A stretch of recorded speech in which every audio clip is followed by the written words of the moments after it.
Welcome to Playing in Traffic. This is our disclaimer song. This is our disclaimer song. It's our opinion. Don't sue us. Don't sue us. If you didn't want us to make a podcast about you, then you probably shouldn't have started a religion where you brainwash people and separated them from your family, so it's kind of your fault. But don't sue us. Don't sue us. You know who you are, so don't do it. Don't sue us. Don't sue us. All right, guys, welcome to our new podcast, Playing in Traffic. Woo! Episode 2, season 1. We're really going to get into it this time. Yeah. It's not going to be easy, though. It's not. Strap in, guys. You ready for some Strap info? Here's the stuff, people. Please don't judge, okay? Yeah. This is a free, judge-free space, Tony. Yeah, so. Sorry, I ate a piece of candy. I didn't know we were starting. Oh, that's all right. I know we've been trying to start for like a half hour, so. So, we have been noticing, me and Lindsay have been talking a lot, noticing that a lot of people go through trauma. Like, there's trauma all over. Yeah. And, like, nobody wants to talk about their trauma. And we noticed it as, like, a pattern in our society, not just people we know, but as a broad society. And then we kind of thought about ourselves and, like, we've been through some trauma and we don't talk about it either. And we don't think it's really healthy. So we were like, it's time, to maybe talk some things out and finally get some healing. I mean, there's a lot of mental illness in this country. It's because nobody wants to talk about what they've been through. Yeah. So that's what we're going to try to do, and just, be vulnerable. And, like I said, please don't judge, no judgment. We got to just tell our story and get it out there, Yeah. It's like a strange experience when you're going through and people know about it, and then when you see them and they don't address it, and then you don't address it, and then you just continue on like nothing's happening. That would happen a lot, like when Tony would come around the family and she was involved in this church.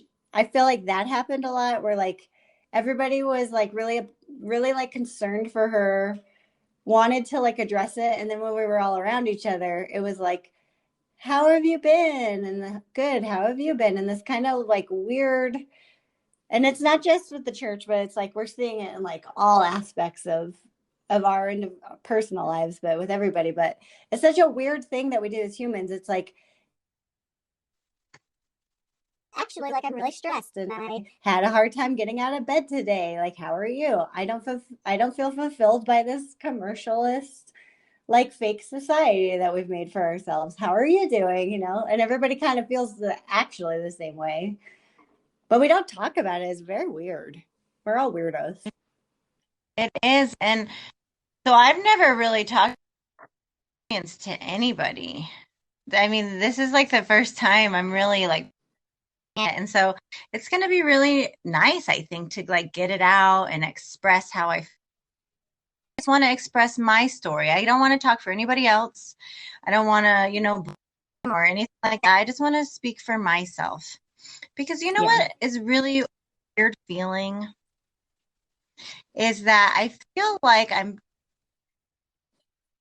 I feel like I'm regular me, and then I feel like I'm, church me. Like, I was a deaconess in this church, so I feel like I have these identities, and I hope that I can sort of fuse those together, Yeah. And it's like, it's okay for me to express that, yes, I was in a cult. Yes, I am a mom. Yes, I am trying to get over this, and all these things. And so I want to do that. And one of my ways of healing through this whole process, to be completely honest and open, and something that I want to talk about from the very beginning, is my cannabis use. Yeah. Because that is something that has really helped me in my healing. I actually got my medical marijuana license. We live in Colorado. right after I came out of the church because I was having so much anxiety. I was having so much pain in my brain I was having severe migraines, and that's something that we're going to talk about later in the episodes. And like all the medicine they gave me, all the things that I tried, nothing was helping. I was so sick. You remember, I was so sick and in so much pain. Anyway, marijuana helped me so much. And so it's like I want to be open and, talk about all those things and like mesh all of these identities together. And it's like finally, so I left the church in I think about 2019 is when I stopped keeping services. Yeah. And um I think now, what are we, 2021? I think Yeah. I'm finally in like a safe place. I feel like my brain feels like it's in a safe place to finally talk about these things and finally explore them. Before I was too scared. I was so scared, but I think it's finally time now. So that's what we're excited about. Well, 2006. I think I was 23 at the time. I was so young. I mean, I was such a baby at the time. And me and my husband, we were baptized together. So what happened was I was in college and I was taking this class. It was called The History of Christianity.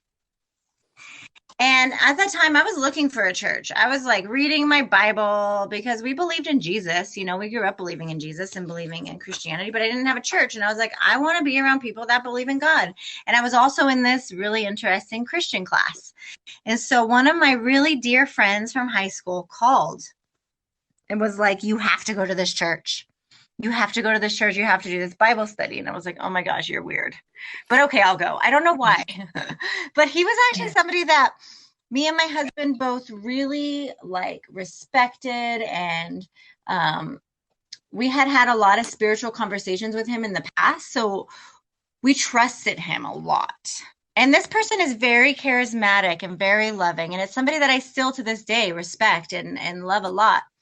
But anyway, so we went and we did some Bible studies. And at first, we learned about like the Sabbath day and the Passover and what they call God's feasts. And I think the first thing I studied about was the Sabbath day. And honestly, I swear on everything, I was so shocked to learn that Saturday was really the Sabbath day and not Sunday. Like I was so blown away by that. Yeah. But no, because you guys have to understand that was before the time of Google. That was like we didn't nobody ever knew. I didn't know about that. For some reason or another, I really did not know. And so that like blew me away. Was that kind of like the first reveal of like we're Christian, but this is one of our differences? Would you say like Sabbath day is like the first reveal that they give you? 100%. 100%. So yeah, so 100%. So we learned about Sabbath day and I'm shocked and I'm like telling everybody and I'm bringing my friends to come to the church. A few friends came and studied and they were like, this is kind of weird. And they just argued a little bit. And I really appreciated that they came. I really did. I appreciated everybody that had an open mind to come. That like really touched my heart a lot. But anyway, off subject. I was shocked and I am always one for a good conspiracy, okay?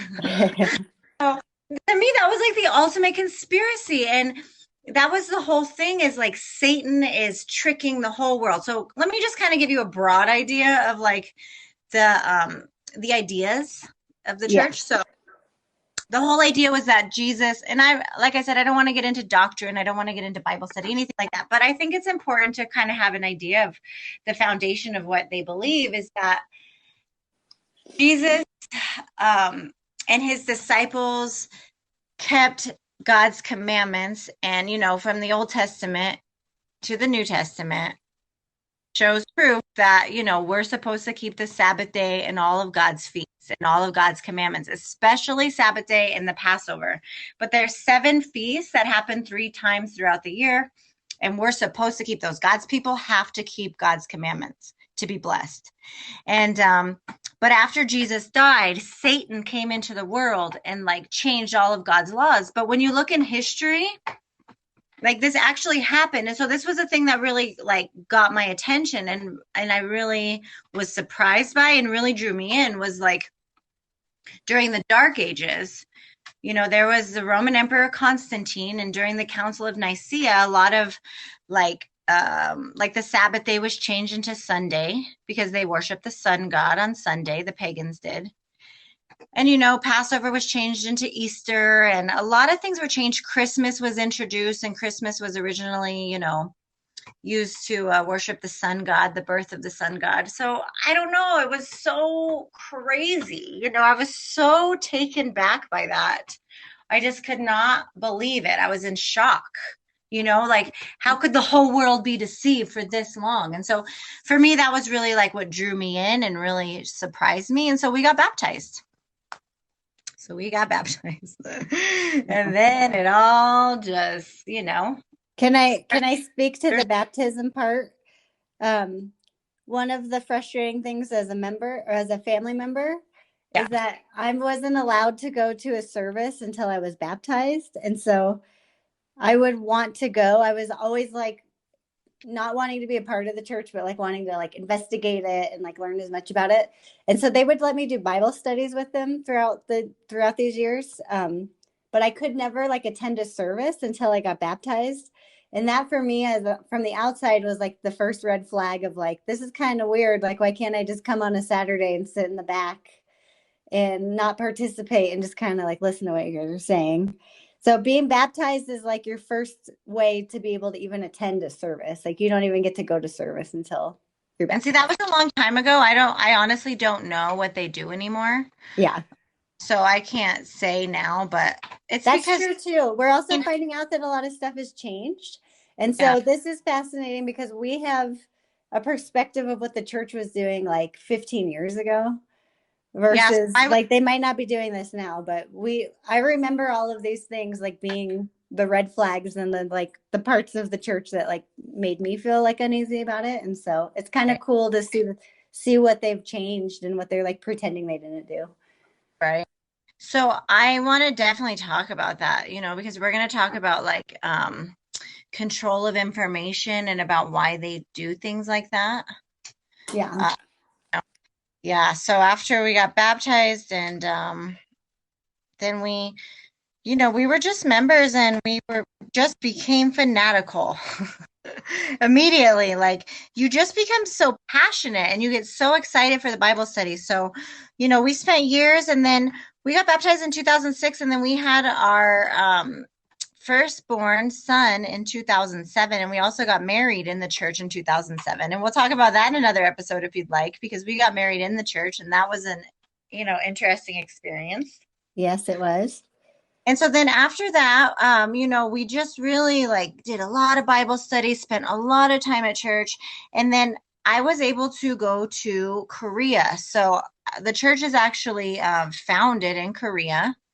And so they have groups that go and, visit the leader.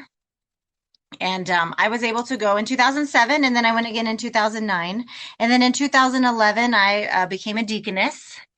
And the word deaconess means servant.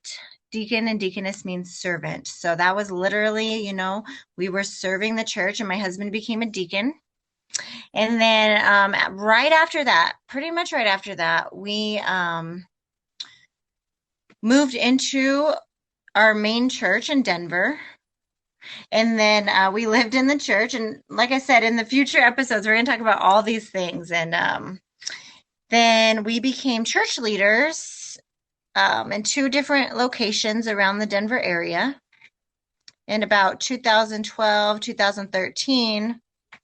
And then after that, you guys, after we went to these house churches. So what happens is they have these main churches, but then they branch out, they move out into these little house churches. And so you become trained, so while we were living in the Denver church, we were becoming trained to be house church leaders. And so we were in 2 different house churches and we helped start those churches.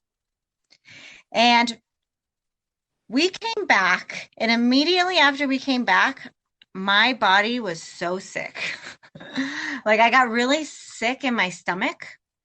and I had to like have all these tests, and I was in the emergency room, and they really couldn't find anything. They really couldn't find anything. But because of that, I had to leave the church, like physically get out of the church, leave my body, and stay at my mom's house. And I stayed with her for a little while, a few days. And I swear to you, because of that, at that time, it sort of like snapped me out just the tiniest little bit. And then from that moment on, I was still sick and I was still struggling. And then I actually got pregnant and I had my second baby in 2015. And then little by little, I just sort of started like fading out, not really, going preaching as much. And then not really going, I would go to all the services, but then I would like go home in between and like hide away. And then I would like, only go to one service. And little by little by little by little, I was only keeping the feasts. So those are the 7 feasts, that you have to keep to be blessed. And then when Corona happened, what really like broke me out was when Corona happened. I started getting really scared, and I actually was like, oh my God, I need to go back to church because you learn that the only safe place from disasters is church and by keeping God's commandments. So I was like ready to go back. So Passover was coming. I think it was like April 2020. And Passover was coming, and I was talking to some of the church leaders. I was always in contact with them, And I was talking to them, and they said, we're so sorry, but you can't keep Passover this year. You and your boys cannot keep the Passover. And I was like, what? Because since 2006, I had been keeping me and my boys have been keeping the Passover every year because that is the only way to have eternal life. And that is the only way to be protected. And like, you want as many people to keep the Passover as possible, right? Like that is your mission, to get everybody keep Passover so everybody can be blessed and everybody can be saved. But then all of a sudden they said, you can't keep the Passover. And I was like, what? So it was because I wasn't like a good standing member. I wasn't tithing. I wasn't keeping service. So I wasn't allowed to keep the Passover. And I was so hurt. I don't know if you remember, but I called you crying. I was so devastated. Yeah. I wanted to go beat them up because But you for did not. their feelings. You did not, though. Let's make that clear. No, I didn't. But it made me so mad at them because they had, you know, been your community for so long, and for them to like shun you in the most like egregious like spiritual way. I don't believe it, but I knew that you believed it, and it just was like it was so mean. You know what I mean? It was such a mean girl move, and I was like, screw those people. But I refer you back to the disclaimer song at that Right. point. Please.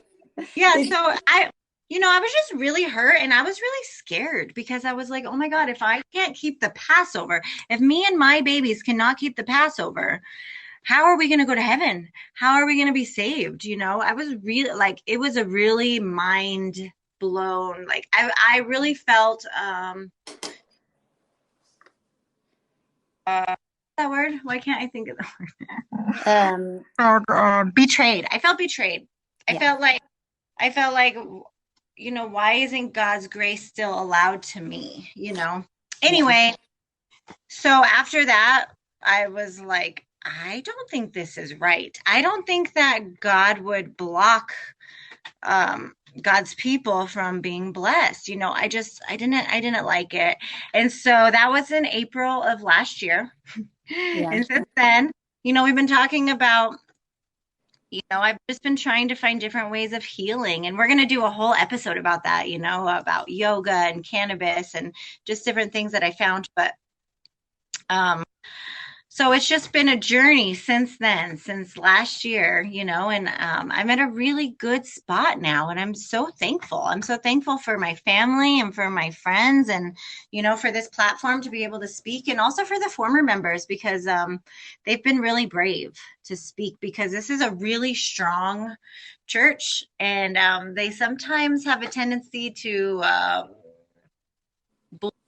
believe or like get upset with you when you try to talk about them. So, I just think that they're really brave. Yeah. You're very brave too, Tony. You're brave. You're brave. I'm so proud of you. You've gone through a lot. Yeah. So one of the things that I think is really interesting to people is that because the focus was so much on keeping God's commandments, like we were always focused on keeping the Sabbath day, keeping the Passover, keeping the Feast of Tabernacles, keeping, all these, the Day of Unleavened Bread, all these feasts. And the Bible does say this, okay, you guys, and this is all true. The Bible says that. Wait. This is all Not, true. not true, not true. If you believe that the Bible in and of Right. itself is the word of God, this like holy mackerel word written by God. And that's like the first step of faith that you have to take to believe in any of this. And I just want to put that out there because that first you have to have that basic belief that the Bible is the right word of God. Just Right. saying. I'm just Right. Which let's just put it out there. You do not. Lindsay does not believe that the Bible is the word of God. I don't. And so when you say this is in the Yeah. Bible, that really doesn't do anything for my folk, Yeah. you know? And honestly, like I just want to be for real. Like I don't know where I stand with it either. And I really have like no desire to really explore that right now or ever right now. Yeah. But I'm just saying like the Bible does Okay. say that, God's people keep God's commandments and that there's also man-made festivals, like man-made traditions. And so they would say that that is like Christmas, um, Thanksgiving, Easter. So when you really look at the history of all those things, and so we would watch videos from the History Channel, we would read things from history books about how all of those things were changed throughout history. So how, everybody knows that Jesus's birthday is not December 25th. Everybody knows that. Everybody knows that Jesus was born in the spring. December 25th was like the birth of the sun god. And it's connected to all these pagan Saturnalia and all these pagan festivals. You can do all the research. The History Channel like has this whole thing about it. Same with Halloween. Same with Easter. Easter is super pagan. Yeah. And like it doesn't make sense. And I was really pissed off. I was so mad when I heard that Christmas was pagan because I love Christmas. I loved Christmas so much. Yeah. And I really did think it was Jesus's birthday. Yeah. I don't know why I was so naive. I don't know. I was 23. Maybe that was why. I didn't know. And so those are the kinds of things that drew me in. But those are also kind of things that were very hard. Like that first year that I didn't celebrate Christmas from 2006 on, even till today. Like we have never celebrated Christmas. My oldest son has never celebrated Christmas. And we were taught that by celebrating Christmas, you are receiving the mark of the beast, that is Satan's way. Because think about it. If God's people are keeping God's commandments, then all the other people celebrating Christmas and all the other pagan traditions, Easter and all that, they're all being controlled by Satan and they're all having the mark of the beast.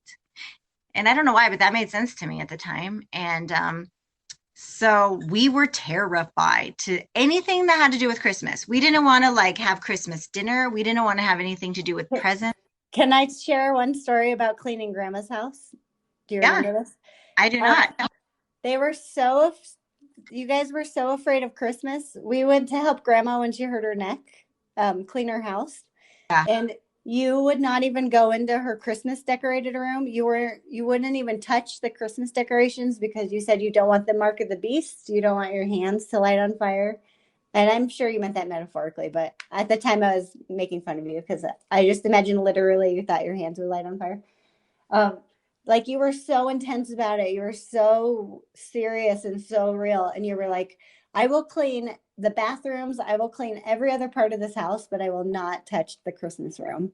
Like you wouldn't even go in there to clean it. It was just like fascinating and also horrifying. I do not remember that. I don't remember that, but I 100,000,000% believe that. I totally believe that. And this really, really sad thing that I feel so sad about is that I acted like that in front of my son. And so he was literally terrified. And I think part of, I don't know about now. I will never speak for him now. But at that time he was really scared. And I remember one time he saw trick-or-treaters. We were like doing Yeah. trick-or-treaters, and he was scared of them because he had never seen them. He had never known what that was. Yeah. And it was really heartbreaking. But the first time that I didn't celebrate Christmas, me and my dad are very close. And we got into our first like real fight, and it was so heartbreaking. And I was just so strong in my belief. It is such a real fear that you do not want to be cursed. And like, I honestly felt that if I celebrated Christmas, I would be cursed, my kids would be cursed, and you guys would be cursed. So, like, in my mind, everything I was doing wasn't just for me and my kids and my husband, it was also for you guys. Like, it was for you guys to also have blessings in the future. It's very weird. It's hard to explain, but anyway, that was so heartbreaking. And I do think that it caused a divide between us and our families because we didn't participate in Christmas, we didn't participate in Halloween, we didn't participate in Easter. You We guys, didn't you guys participate. went through a few years where you didn't celebrate Thanksgiving for some reason. Yeah, at first we I, didn't celebrate Thanksgiving, and then we were told it's okay to go have a meal with your family. yeah. Um, so that's what we did, but we would never pray with you guys or anything like that. We Yeah. didn't. We didn't believe that we were praying to the same God, so we didn't. Oh, I forgot about that. You guys would physically leave the room. I forgot about that. That's crazy. And like, I would kind of go with you. I think I went with you a few times because I was like, I don't want to pray either. If Tony gets out, I get out. She did. I remember that. She was I like, think I "I'm did leave with atheist." you because I was like, if Tony gets exempt from the prayer circle, I want to get exempt because I don't even believe in God either. Like, I don't believe in God. Can I go? Yeah, you and your daughter left. That's funny. Yeah, that's funny. So I was kind of like cheerleading alongside with you because you were being defiant to like Christianity, and I was just like, I want to be defiant with you, but as like an atheist, I guess. Yeah, So oh man, do you remember Dad said that to us? He said, "What did I do wrong with you oh, girls?" That was that like was the heartbreaking. meanest thing that he said to us. That was heartbreaking. And for years we struggled for years and years. So actually, what we did, and I was always thoughtful of my son. Like I always wanted him to feel special. Like I always felt so sad for him because I remember when we were young, Christmas was a big thing and it was so fun. Yeah. And all his cousins were having Christmas and he wasn't. So we started a half birthday for him. And so he has a half birthday, um, which is pretty much the same thing. And he just gets the same amount of presents around December and November. But it always made him feel special. So like I always just was always conflicted in my heart, between what I really believed in this church. I believed with all my heart. And then what I also like, I missed my family so much. Like I missed you guys so much. I wanted to be with you, but I did not want to receive the mark of the beast. I did not want to get evil spirits. So Yeah. it was so interesting. It was interesting. It was fascinating to watch you doing that and then started watching our family get so upset. And I felt like I was like, I mean, I wish she would just come to Christmas because it's very annoying that she's not. But also I was like, this is so fascinating to see everybody's reaction to it too. But even to this day, I'm conflicted because Christmas is pagan. Christmas and Easter are 100% from pagan tradition. So when people do it in the name of Jesus, it frustrates me because Jesus did not celebrate Easter and Jesus did not celebrate Christmas. So Yeah. so things like that really bother me. Like I don't want to do things that I don't agree with. So, Yeah. but anyway, I'm not saying I'm not going to celebrate Christmas. I'm not saying that I'm going to. I'm just saying, like, it's important for us to kind of think about what we're doing, not just be robots and just do it because we do it, Yeah. And if you're going to do it, at least know why. Like, yeah, you're atheist. So you're like, I don't care if it's Jesus's birthday or not. I just want to give gifts. And so Yeah. that's fine. I don't care about that. But so the other night was Halloween, you guys. So for the first time ever, my whole family, we all went out. And just my little boy, he went trick-or-treating, and it was so much fun. It was so much fun. One house had a haunted house and we all did it, and I got really scared and we just laughed and we just had such a fun day together. And I was really happy, but so we're walking along, okay? And it's like pitch black, and then we see this church. And like we were always taught that other churches, they have the mark of the beast, spirits. But this church had a trunk or treat. And the trunk or treat had like this big bonfire and all these flames coming out. And we're like, let's do it. And me and my husband, we're just looking at each other and we're just like, oh my God, I cannot believe that we are at Babylon and the fire is blazing and we're letting our kids go trick or treating. And, like we would just never imagine, and like we didn't burn, we didn't, like nothing bad happened to Yeah. us. We had such a great time, and it was like so many good memories and like good connection, and that's something that I really miss, is like connection with my family. And that's what you get through these, through These celebrating. pagan holidays. Yeah, which is so crazy. As parents, we've never taken our kids out trick-or-treating, like we had those experiences as kids, but like we never took our kids trick-or-treating. So my husband is so, so sweet. And he just gets so excited, and he's just like, go get it, buddy. Like he's just really, really into it. And it's just really exciting. And it's cute to watch them all, bond and have fun like that together. We never been able to experience it. We never did like Santa or anything like that. Our kids have never experienced that. And I honestly don't think that they've like, their life has not been made worse. I remember when I first started the church, they thought I was like abusing my child because I didn't let him believe in Santa. Like they really thought it was child abuse. And I'm like, calm down, you guys. I mean, I was fanatical, but you also have to admit that people are fanatical about Christmas. And it's not the end of the world. If people don't want to celebrate Christmas, you guys, it's not the end of the world. Don't judge them. It's okay. It's okay. And also Okay. now having a child who has been through the cycle of believing and then not believing in Santa, Yeah. it's so, so, so sad when they find out that even with my second child, when he was born, I was like, you guys, I feel really bad. Like I kind of don't want to tell him about Santa. And my husband and my daughter are both like, absolutely not. He has to believe in Santa. So we're going to do Santa. But I feel bad because I know like eventually at some point he's going to realize that we've been lying to him his whole life. And it is really sad. And like every child remembers how they found out. And I think we all have like an emotional, like, that's the moment that you're like, my parents and all of society has just been tricking me this whole time. Like, what a weird and crazy lie to tell a bunch of children. 100%.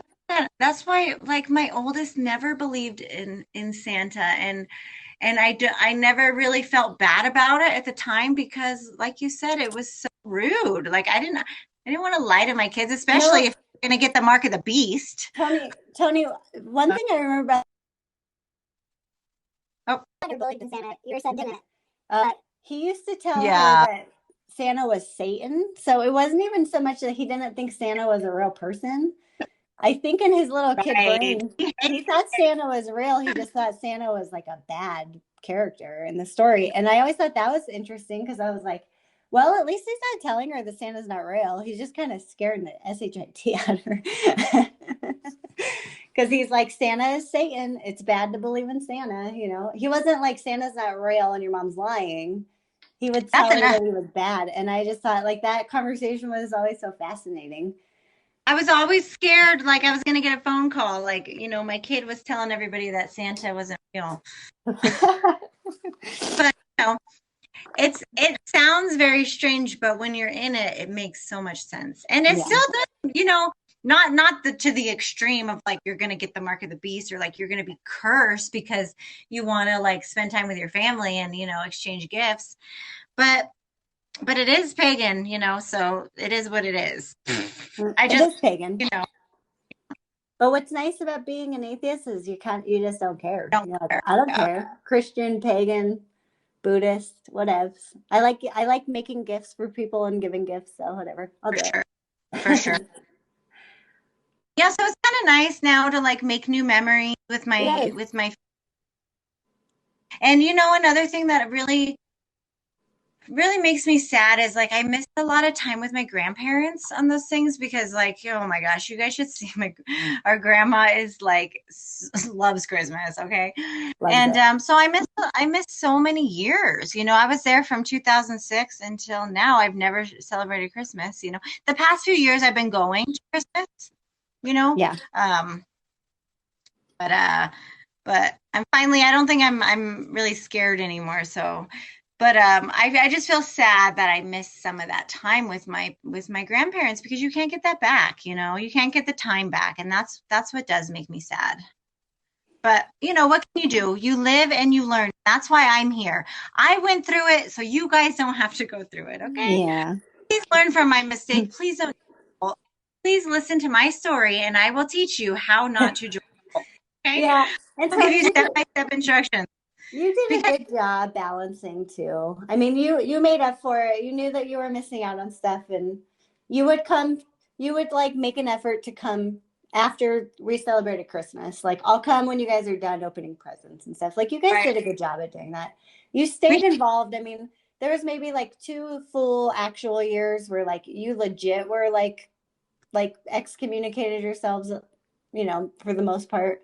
But other than that, for the whole time that you were in there, like you did a good job at balancing. I could tell you could just see that it was such a strain on you, because that was being with your family was in conflict with what your church was like telling you. Um, is that a good point to sort of bring up the Tuesday service thing, or do you want to talk about that in a different one? let's talk about that in another one where we Okay. talk about changing and stuff. Okay. Um, So stay tuned, everyone. We got more to tell you on I was going to tell that. you one more thing, and then I think I'm about ready to wrap it up. What were we talking about? Missing time with the family. Oh, yeah. Church. So what I want to say is like I tried to. I've always had a really good relationship with my family, thank God. So like I was always conflicted and I was always torn. That's why I'm talking about two different people. Like I was always like in the church. Like I had so much faith, but I also like loved my family so much. So that was like a big conflict.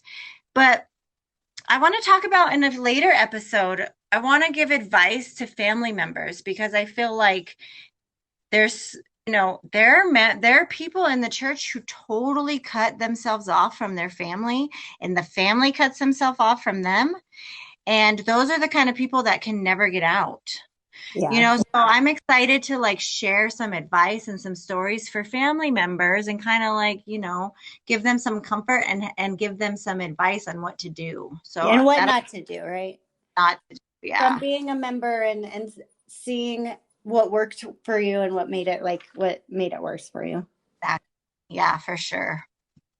So that's kind of like the outline, how I got started, how I got into it, and then how I, you know, got out of it, just sort of in a brief Yeah. outline. And then next time I think we're going to talk about Steve Hassan. Stephen Hassan. He is a cult expert. He was actually a member of the Moonies. I don't know if you guys have ever heard of the Moonies, but they are a Korean church organization. They're also known as a Unification Church. And he was a member there for a few years. And when he came out, he wrote a book called Combating Cult Mind Control. And he created this model. It's called the BITE model. And it's a way to tell, if you're in a cult. And I hate that word cult, but anyway, it's a way to tell if you're maybe under some kind of mind control. So the next episode, we're going to talk about that, and we're going to compare, the teachings of this church, and we're going to compare it to this BITE model. And that sort of helped me realize, is this true, or, have I been manipulated a little bit? So Right. that's what we're going to explore. Yay, episode 3. Stay tuned for it. Uh, Even though, I haven't really gone to the church since 2019, I I was never able to say the word cult. I was never able to use the word. Like it was so frustrating. It was a block in my mind because I didn't want to, I don't know, maybe I didn't want to admit it. I didn't believe it. I don't know. But I'm finally learning that maybe it was a cult. And so that's why through the bite model, we can kind of see, and it's very exciting. It was like once I was able to get through that and like saying that word, I don't know what it was. Once I was able to do that, then I was able to like open up my mind just a little bit and accept some of the things that, Stephen Hassan was saying. Stephen Hassan was saying. And so even though like it is very exciting and it's such like a good feeling of freedom, it's also um, provoking a lot of anxiety, So that's also something that I'm trying to be aware of. It's a good time to like practice extra yoga, extra sleep, extra self-care, extra self-love, because all of those are important for our mental health. Like people call that, like extra things that you need to do, but those are things that you need to do every single day, not as an extra, but every single day. You need to take time to take care of yourself, your mind and your body, so that you can think clearly and all those things and be in touch with like your intuition and not get carried away by, some kind of crazy teaching. So, oh yeah, thank you for coming to Plain Traffic with us. Thank you. Boom. Boom, baby. Boom, Boom, baby. Okay, bye. boom. Don't say that, okay? Will you not do boom, baby? Why? Because that's weird. Oh. Well, I thought we said boom. All right. So we would love any feedback. Please send us an email. Like I would love to hear from you. You can send us a message on Instagram. You can look us up on Facebook, all the socials. But I would love to hear any feedback. If you guys have any questions, if you guys have any comments, if you're a member and you want to like talk, I am here. If you're a former member and you want to talk, I'm here. If you're a family member, I'm here. You know, If you're a current member and you want to sue us, don't sue us. Yeah, please don't. I'm not trying to say anything bad. I feel like it's my story, so don't I have a right to say my story? Yeah. I need to for my own healing because it's been bottled up and it's not good. It's Yeah. not good to keep all this stuff in your body. You need to get it out, and so I think this is a good way to do it Yeah. All right. We'll publicly for the see. whole world to hear. We love you and we'll see you all next time. See you next. Boom. Boom.